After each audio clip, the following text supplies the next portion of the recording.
Inilah tragedi tol Brexit, tragedi mudik paling mengerikan yang pernah terjadi di Indonesia. Akibat tragedi ini, belasan nyawa melayang. Apa yang terjadi di setiap detik dalam tragedi ini terasa sangat mengerikan.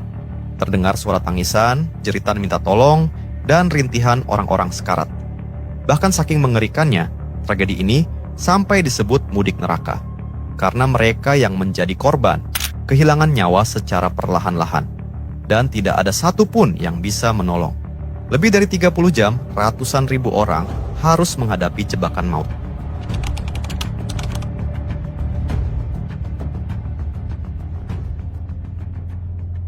Pada bulan Juni tahun 2016, Presiden Indonesia ketika itu, Joko Widodo, meresmikan salah satu ruas tol Trans Jawa yang sedang dalam tahap pembangunan, yaitu jalur Pejagan menuju Brebes Timur.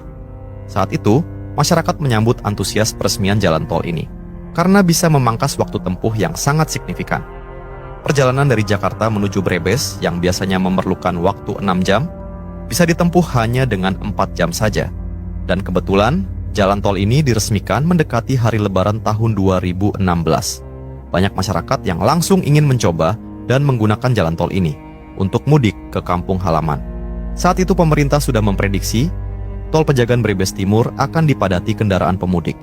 Dan benar saja, sejak tanggal 1 Juli atau 5 hari menjelang Lebaran, terjadi penumpukan kendaraan di tol tersebut. Namun, meskipun padat, arus lalu lintas di sepanjang jalan tol sebenarnya bisa dikatakan lancar. Masalah baru mulai terlihat ketika mendekat pintu tol Brebes Timur, atau yang dikenal dengan sebutan Brexit. Di sana, para pemudik harus berhenti untuk melakukan pembayaran. Tapi karena jumlah lajur dan gerbang yang terbatas, serta sistem pembayaran manual yang lambat, maka terjadilah antrian mengular. Dan parahnya, begitu kendaraan pemudik keluar dari gerbang tol, mereka harus melewati jalur pantura yang sempit dan padat aktivitas penduduk. Sehingga terjadilah efek bottleneck atau leher botol, yaitu penumpukan kendaraan sangat hebat di ujung pintu tol Brexit. Situasinya bisa dibayangkan, kendaraan yang telah mengantri di pintu gerbang dan hendak keluar tidak bisa bergerak karena terjadi kemacetan di arah depan, yaitu di jalur pantura, jalur sempit yang tidak mampu menampung ribuan kendaraan yang datang dari pintu tol Brexit. Sementara di arah belakang, yaitu sebelum pintu gerbang tol, antrian menjadi semakin panjang hingga puluhan kilometer. Para pemudik dari arah Jakarta mulai kebingungan. Kenapa kendaraan yang ada di depan tidak bergerak sedikit pun? Awalnya mereka mengira ada kecelakaan yang terjadi di depan, sehingga diperlukan waktu beberapa menit untuk pertolongan dan evakuasi. Namun ditunggu hingga berjam-jam, kendaraan yang ada di depan tak juga bergerak maju. Bahkan pengakuan salah satu pemudik, selama 5 jam, kendaraannya hanya bisa maju tak lebih dari 10 meter. Kebingungan para pemudik mulai berubah menjadi kepanikan. Mereka tidak tahu apa yang terjadi di depan. Ketika menoleh ke belakang, mereka menjadi semakin panik karena kemacetan kendaraan terlihat begitu panjang. Sejauh mata memandang, baik ke arah depan maupun belakang, kendaraan yang mengular seperti tak ada ujungnya. Para pemudik mulai menyadari bahwa mereka telah terjebak, tak bisa kemana-mana. Dan di situasi inilah, mereka perlahan mengalami hal-hal mengerikan, yang kemudian menjadi tragedi memilukan menjelang Lebaran tahun 2016.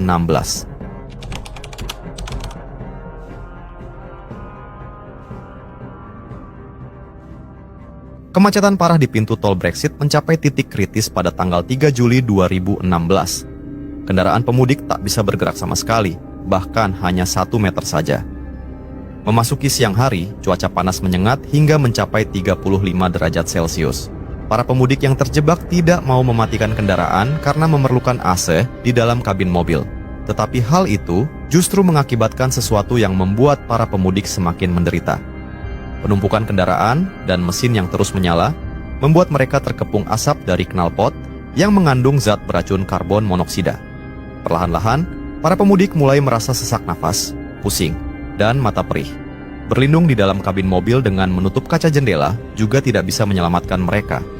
Karena saking menumpuknya asap knalpot kendaraan, perlahan-lahan zat karbon monoksida merembes masuk ke dalam kabin. Para pemudik justru menjadi semakin terjebak, seperti sedang berada di dalam kamar gas beracun. Di antara mereka ada yang mulai muntah-muntah, bahkan kehilangan kesadaran. Situasi semakin parah karena tidak adanya pasokan air minum dan makanan. karena berangkat dalam keadaan berpuasa, para pemudik tidak menyiapkan perbekalan yang cukup. Di area jalur tol juga tidak ada pedagang minuman dan makanan. Di beberapa titik terdapat pedagang asongan, namun jumlahnya terbatas, dan mereka mematok harga sangat mahal. Sehingga pemudik yang telah jatuh sakit, bahkan hilang kesadaran, kondisinya menjadi semakin kritis karena tidak mendapat asupan makanan, bahkan air putih. Para pemudik juga tidak bisa masuk ke rest area, karena selain jumlahnya terbatas, mereka tak mau meninggalkan jalur di tengah kemacetan sangat parah. Jika keluar jalur, mereka membutuhkan waktu 3-5 jam hanya untuk masuk kembali. Situasi mengerikan lainnya karena mesin yang terus menyala, beberapa kendaraan pemudik mulai kehabisan bahan bakar. Di sekitar area tol tidak ada tempat pengisian bahan bakar. Hanya ada penjual bensin eceran yang lagi-lagi jumlahnya terbatas dan mematok harga lebih dari 2 kali lipat. Banyak juga kendaraan yang mendadak mogok karena overheat. Situasi ini membuat kemacetan menjadi semakin parah. Penderitaan pemudik semakin lengkap karena tidak adanya toilet di sekitar area jalan tol. Mereka terpaksa buang air di pinggir jalan. Bau menyengat kotoran bercampur asap kendaraan di bawah terik matahari yang panas, seolah mengurung para pemudik dalam jebakan maut. Karena sekali lagi, mereka tak bisa kemana-mana, tidak ada tempat perlindungan. Para korban perlahan-lahan mulai berjatuhan, terutama dari kalangan anak-anak dan lansia. Suara tangisan anak-anak tak bisa dihentikan, karena orang tua mereka pun tak tahu apa yang harus dilakukan. Mereka terjebak dalam rasa putus asa, tidak tahu kemana harus meminta pertolongan. Beberapa balita kehilangan kesadaran hingga akhirnya kehilangan nyawa di pangkuan orang tuanya yang tak bisa berbuat apa-apa. Para balita itu kehilangan nyawa karena keracunan karbon monoksida asap knalpot. Ada juga yang kehilangan nyawa karena dehidrasi. Selain itu, ada seorang pemudik asal Depok bernama Ari yang harus kehilangan ibunya. Awalnya, sang ibu yang sudah lansia merintih kesakitan di dalam mobil.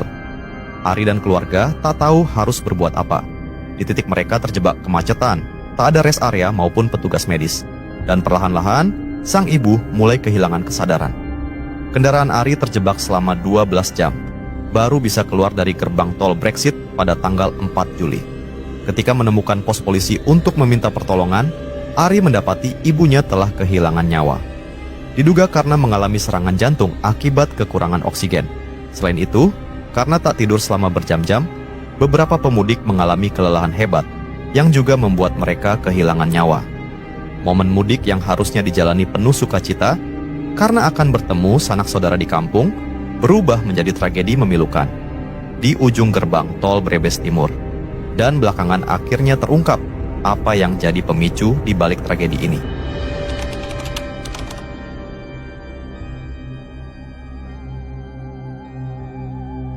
Tragedi tol Brexit menjadi peristiwa kemacetan mudik terparah dalam sejarah Indonesia, bahkan sampai dijuluki mudik neraka. Akibat tragedi ini, setidaknya 17 pemudik kehilangan nyawa, dan puluhan lainnya harus dilarikan ke rumah sakit. Mayoritas korban mengalami kelelahan hebat karena harus menghabiskan waktu puluhan jam tanpa tidur di dalam kabin mobil yang sempit. Selain itu, korban juga berjatuhan karena mengalami dehidrasi. Terjemur di bawah matahari dengan suhu hingga mencapai 38 derajat Celcius dalam keadaan minim perbekalan, baik itu makanan dan air mineral. Ditambah lagi, sebagian besar pemudik berangkat dalam keadaan berpuasa. Namun, hal yang paling mengerikan dalam tragedi ini, yang jadi penyebab utama jatuhnya banyak korban, adalah keracunan karbon monoksida dari knalpot. Dan ketika mengalami keracunan, para pemudik harus menghadapi gejala sangat menyakitkan. Diawali sakit kepala, mual, dan pusing. Dalam kondisi itu, mereka tidak juga mendapat pertolongan, hingga akhirnya merasakan nyeri dada, sesak nafas, kejang-kejang, dan berakhir dengan kehilangan nyawa. Pemerintah memberi pernyataan bahwa tragedi ini disebabkan naiknya volume kendaraan secara drastis di jalan tol yang baru dibuka. Namun selain itu, jika dilihat lebih luas, tragedi ini juga disebabkan minimnya fasilitas pendukung di sekitar jalan tol. Fasilitas yang mungkin dianggap sepele, tapi sangat penting jika terjadi hal-hal darurat seperti kemacetan parah berjam-jam. Diresmikannya jalan tol baru, nyatanya tidak diiringi dengan penyediaan fasilitas pendukung, seperti toilet, rest area yang dilengkapi pos medis, dan lain sebagainya. Selain itu, pihak terkait tidak bisa mengambil langkah cepat saat pertama kali terjadi kemacetan mengular di tanggal 1 Juli 2016. Saat volume kendaraan naik drastis, tidak ada langkah penanganan yang cepat. Rekayasa lalu lintas yang dilakukan pihak kepolisian juga dinilai terlambat. Situasi diperparah dengan tidak adanya informasi mengenai jalur alternatif, sehingga pemudik hanya bisa pasrah ketika sudah terjebak dalam kemacetan. Dan yang terakhir, tidak ada protokol yang jelas dalam menghadapi antrian mengular. Meski kemacetan sudah sangat parah, skema pembayaran di gerbang pintu tol Brexit masih tetap dilakukan dengan cara manual, yang mana hal ini membuat kemacetan tidak terurai dan justru menyebabkan terjadinya penumpukan kendaraan dengan volume yang tidak masuk akal. Tragedi tol Brexit yang merenggut banyak nyawa dan membawa duka di tengah momen perayaan Lebaran tentunya tidak sebanding dengan ambisi pemerintah dalam meresmikan suatu proyek tanpa perhitungan yang matang. Dan bahkan satu nyawa pun tidak sebanding jika tragedi ini hanya dianggap sebagai pelajaran tanpa adanya perubahan nyata dari pemerintah untuk menghindari kesalahan yang menimbulkan tragedi-tragedi baru di masa depan.